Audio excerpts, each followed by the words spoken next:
headlines. South Korea's top court confirms a 9-year prison term for a former left-wing lawmaker for conspiring to topple the government in the event of an inter-Korean war. The South Korean government promises to encourage students to pursue their talents while promoting women in the workforce in its 2015 policy briefing to the president. And the 2015 World Economic Forum kicks off in Davos, Switzerland. Chinese Premier Li Keqiang says in his keynote speech that his country's economy is not heading for a hard landing. Hello and welcome. Live from Seoul, I am Kang Tae-ri. South Korea's top court has confirmed a 9-year prison term and a 7-year ban from politics for a former leftist lawmaker. He was found guilty of plotting to topple the South Korean government in the event of a war with North Korea. Our Chi Myung-gil reports. At the close of a 17-month trial, former Unified Progressive Party member Lee Seok-ki was found guilty of instigating a rebellion among members of a secretive pro-North Korea group called the Revolutionary Organization. Defendant Lee Seok-ki is found to be guilty of instigating a rebellion among members of a shadowy pro-North Korea group. However, he is acquitted of charges of sedition against the government due to a lack of evidence. Prosecutors alleged that Lee had discussed plans to blow up major facilities in South Korea last year, such as communication lines and railways, with 130 members of the underground group. The top court also found Lee guilty of sympathizing with North Korea, which is a violation of South Korea's national security law banning any anti-state activities. However, the court ruled that there was not enough evidence to prove that the revolutionary organization actually existed. The court said the evidence was solely based on the testimony of informants. Right after the ruling was issued, both the ruling's Haenuri Party and the main opposition New Politics Alliance for Democracy said they respected the court's decision. However, the ruling party said Lee should have been found guilty of both sedition and conspiracy, while the opposition party said the court's decision should have come before a ruling last year that disbanded the Unified Progressive Party. Lee was a member of the UPP, which was indicted on charges of conspiring with members of the Revolutionary Organization. All 5 of the party's lawmakers, including Lee, lost their parliamentary seats last December when the party was dissolved. Chi Myung-gil, ARIRANG News. The Korean government, in its 2015 policy briefing to the president, has promised to encourage students to pursue their talents while also helping women take a more active role in the workforce. Our Park Ji-won has more. The action plans of the nation's education and employment ministries for the coming year focus on nurturing creative talent and building a society where workers are rewarded for their skills and not their credentials. For teenagers, the government aims to further promote its so-called free semester program, whereby middle school students are exempt from exams for a semester to give them time to enjoy other pursuits. As of 2014, 25% of middle schools nationwide had implemented the program. The ministry aims to increase that to 70% by the end of this year and to eventually expand it to every middle school by 2016. Our ministry is helping facilitate the necessary procedures so that every sector of society, including economic, social, and cultural institutions, will open their doors to teenagers during their free semesters. For the nation's young people, the government will increase the number of specialized vocational schools to help them find careers at an earlier age. The government will also encourage companies to list specific qualification requirements on their job postings so that job seekers and employers can avoid a mismatch. At the same time, the government hopes to increase women's economic participation in society. The women's employment rate in Korea is still lower than the OECD average, but the Gender Equality Ministry has plans for bringing the rate up. The ministry plans to pressure companies to give a year of automatic childcare leave following 3 months of maternity leave without having to apply. Although we cannot force companies to adopt the system, we will try to give incentive to companies that implement it. There are plans to set up new career centers for women with a variety of diverse career training courses. The training programs are expected to benefit over 17,000 women. The government will also increase the quantity and quality of daycare services, and the nation's daycare centers will be overhauled to follow stricter evaluation standards. 박지원, 아리랑 뉴스. And the government's goals don't end there. It also wants to do more to promote and celebrate the Korean culture by giving people greater access to arts and cultural activities. Our Connie Lee tells us more. Having a happy life through arts and culture. That's what Korea's Ministry of Culture, Sports and Tourism is promoting in their official plans for the new year. The ministry announced Thursday that one of its major goals is to add more avenues where people can enjoy the arts, especially on the nation's designated Culture Day. Despite efforts to promote this day in its first run in 2014, we found out that the awareness level of Culture Day only stands at 30%. So this year, we plan to bring arts and culture to the people, especially those outside the city or in rural areas. Culture Day falls on the last Wednesday of every month, and on this day you can get free admission or discounts to museums and galleries, and even discounts to concerts or theaters. And this year, more venues, at least 1,800 nationwide, will be participating in this monthly campaign. Another goal for Korea is to boost its national image by promoting its arts and culture to the world. According to an annual index of 50 developed countries, Korea ranks 27th in terms of national brand, with people around the world having more positive perceptions of Germany than any other country. One way Korea will try to improve its image is by joining this year's Milano Expo, a 6-month affair in the Italian city where 145 countries will gather to showcase ideas on food, science, and technology. The ministry also plans to spend more on Korea's tourism industry, from $22 billion in 2014 to $24 billion this year. With the new plans now set to go, the government can now only hope that they will contribute to the people's happiness this year. Connie Lee, ARIRANG News, Sejong. North Korean leader Kim Jong-un might be taking his first trip abroad since taking power. And there, he might even get to meet President Park Geun-hye for the first time ever. Russia has invited both leaders to its special anniversary event in May, possibly providing a chance for them to meet face-to-face. Our Sun Jung-in reports. Will Russia serve as the venue for the leaders of the two Koreas to have their first face-to-face meeting during a key ceremony in May?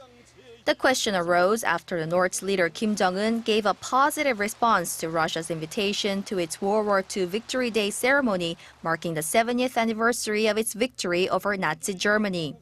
The statement by Russian Foreign Minister Sergei Lavrov echoed an earlier announcement by President Vladimir Putin's foreign affairs advisor Yuri Ushakov that they had received the first signals from Pyongyang that Kim was planning to attend the festivities. Observers say Kim will likely leave his official decision until the last minute.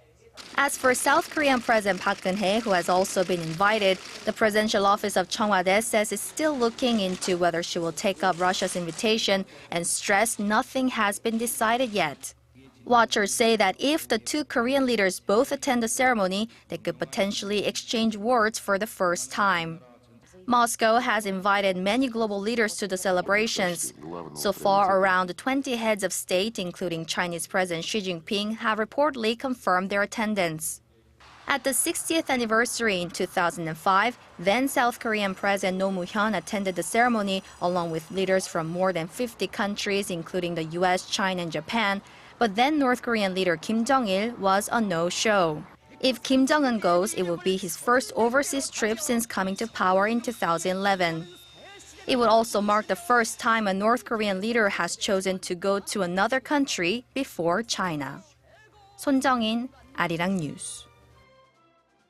More clues suggest that the young Korean who went missing in Turkey may have joined the Islamic State militant group. The growing concern here in Korea now is that as more information comes out, it might lead to others following his alleged path. Kwon So-ah with more. Social networking services like Twitter and Facebook helped the young Korean who went missing in Turkey nearly 2 weeks ago to learn about and possibly even join the Islamic State group. It may have all started as curiosity when the 18-year-old Kim typed in words like Islamic State, Islam, and Syria into a search engine. So the concern is that as easy as it was for Kim to just turn on the computer and type, for young Koreans, falling into the arms of terrorists could be just a few clicks away. Kim's Twitter has been attracting a lot of followers in recent days, raising a red flag for authorities. These days, you just type in the words and it's easy to find information. I'm pretty sure that the Korean teenagers, including the Kim boy, had no idea how violent the ISIS is and how gruesome they are and what the ISIS philosophy is, because Dr. Chang says the IS has two main recruitment strategies. One is designed for hardcore devoted Muslims, the other targets those who seek money. She says it's highly likely that Korean teenagers are targeted, as the IS knows there is high cyber penetration among the group, making them more vulnerable. And I think there are very significant asymmetry within the Korean society. Unfortunately, our society, especially Korean media, are highly only focusing on the Korean Peninsula issue and Northeast security issue. Experts say Korean society has to expand its perspective and awareness in order to provide young people with enough information on the truth about Islamic terrorist groups and be more vigilant about internet censorship. Kwon So-ah, ARIRANG News.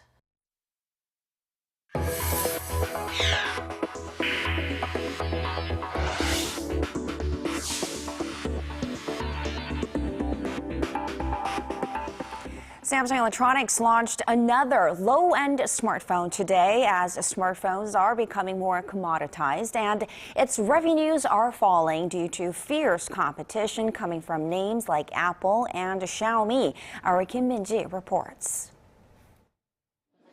The Galaxy A5, the latest addition to Samsung's lineup of low-end smartphones. You can pick one up for roughly $450. That's about 40% cheaper than Samsung's flagship S series. Despite its lower price, the model still boasts a full metal body and features a 5-megapixel camera and a 5-inch high-definition Super AMOLED display. And the sellers have high hopes. The quality is pretty outstanding considering the price, and given the high price of other smartphones, including the Apple iPhone, we believe it will sell well. But consumers have mixed opinions. I think low-end smartphones are cheap, obviously because they lack quality. It's not like something you use once, so I'm not really interested. I'm interested in the new model. My phone bills are usually high, and with this phone, I saved a lot of money right off the bat because of the low price. Samsung's move to diversify the price ranges of its smartphones comes amid its earnings concerns hurt by fierce competition from its rivals, such as Apple and Xiaomi. Its market share stood at 28% last year, down 4.5% from a year ago. It's still number one, but Chinese companies are catching up fast. As high-end smartphones don't have many new features to offer now, and as the difference in quality between the two narrows, the low-end market will become the mainstream. With that said, Samsung recently launched a new low-end smartphone in India that runs on its own operating system, Tizen. The Z1 model costs just 5,700 Indian rupees, or roughly $90. Kim Min-ji, ARIRANG News. Over the past few days, we've been taking a look at Korea's startup fever, but today we turn our focus to Israel, a relatively small country in terms of geography and population, but a world leader when it comes to fostering startups. Our Kana Kim shows us how it was possible for this country. Israel has over 60 IT startups listed on the NASDAQ. That's more than the combined total number of startups from Europe, China, Japan, and Korea. And this comes on the back of the country's strong R&D gene. Scientists and technicians per capita in Israel are nearly double those in the U.S., helping Israel's innovative city, Tel Aviv, become the second best startup ecosystem in the world after California's Silicon Valley. Experts say the country's unique chutzpah culture, or pioneer spirit, also plays an important role in creating venture capital buzz. But helping to weave these elements together is the government. Through seed investments, it's been supporting the core technology of startups, hard and costly to build up, but regarded as critical for development. They are heavily investing in this very, very risky stage where usually commercial organizations are quite averse to investing in this area. Israel's first venture capital firm was established in the mid-1980s. By 1993, the government collaborated with the private sector to form Yozma, one of the country's largest venture capital funds. Luring in foreign venture capitalists by offering tax incentives and doubling investment through a government matching program, Yozma managed over $220 million in its 3 funds. Israel's venture capital funds take bold steps in making risky investments, but that's not the case in Korea, where investors have high expectations on retrieving the money they put in. Creating a favorable environment for new businesses, Yozma also helped to connect and oversee the acquisition of local startups by global corporations such as Microsoft, Johnson & Johnson, and Cisco. In 2013, the acquisitions and IPOs of Israeli companies far exceeded $6 billion, while startups totaled more than $2 billion in venture funding. With the right conditions to flourish, market watchers say there's a good chance the next Facebook or Google will emerge from Israel. Connie Kim, ARIRANG News.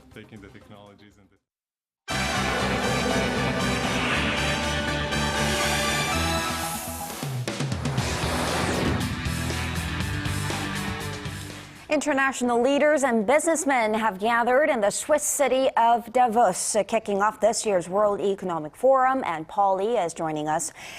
Paul, the opening of this global conference comes on the heels of China's latest economic report, which marked the country's slowest growth in 24 years. What's Beijing's take on this?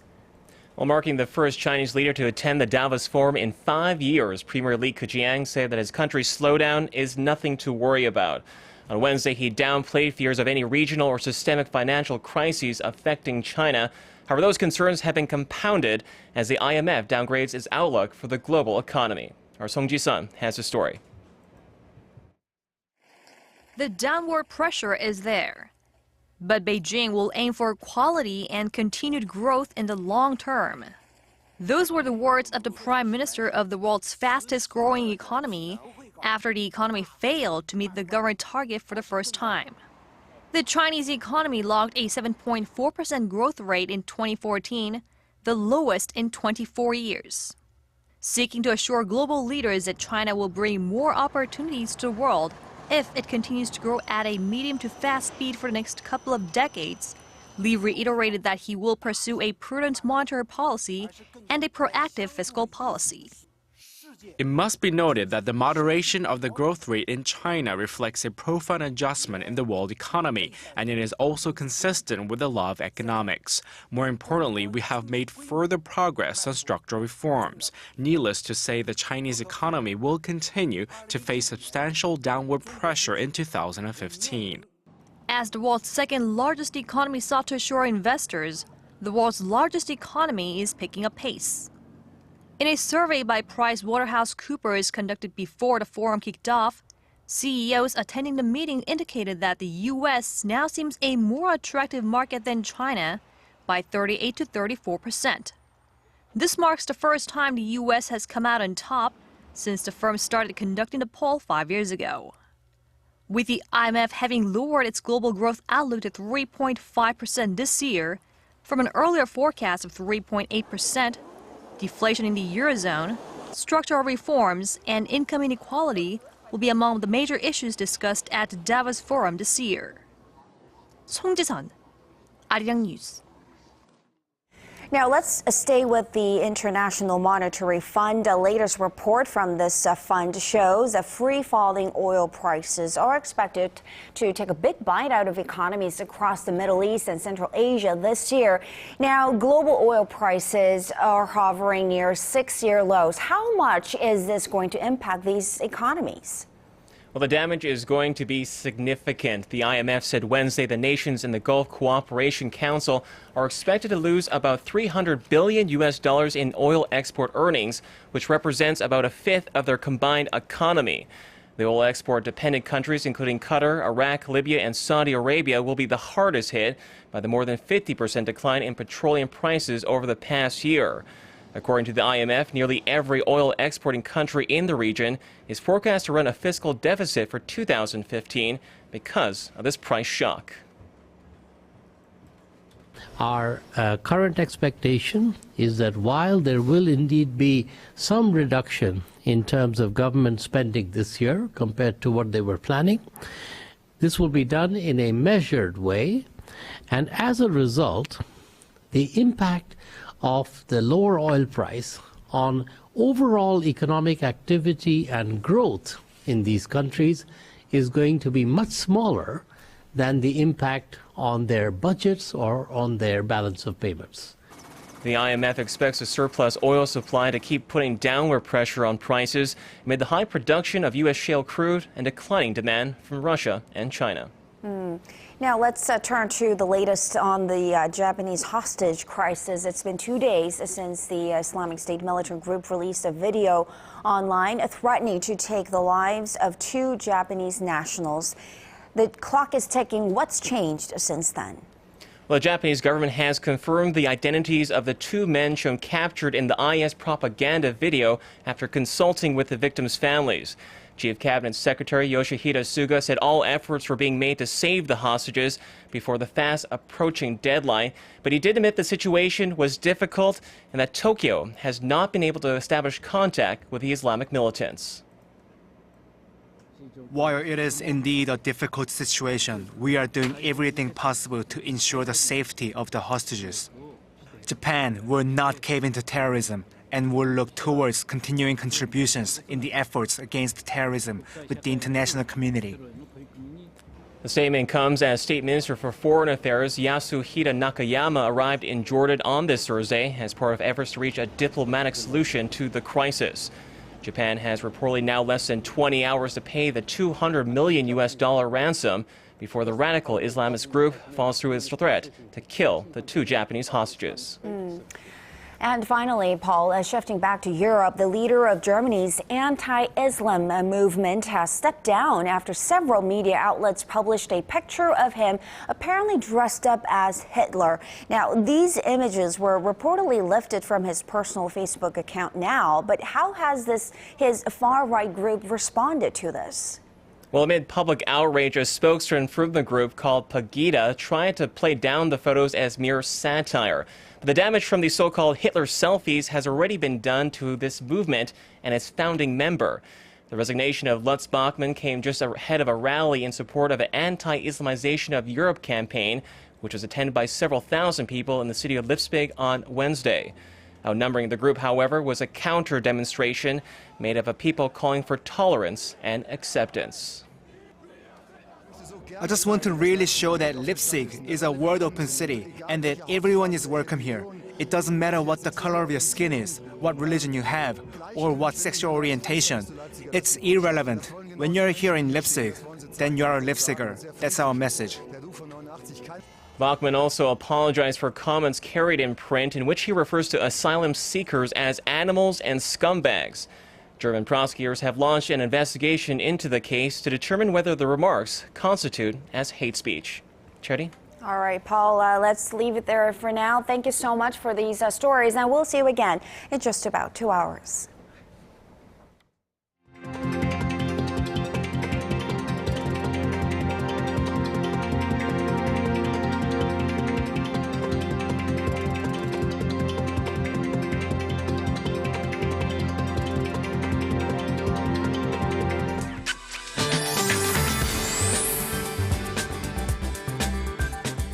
Hello everyone, welcome. I'm Kim Bo-kyung with your weather outlook.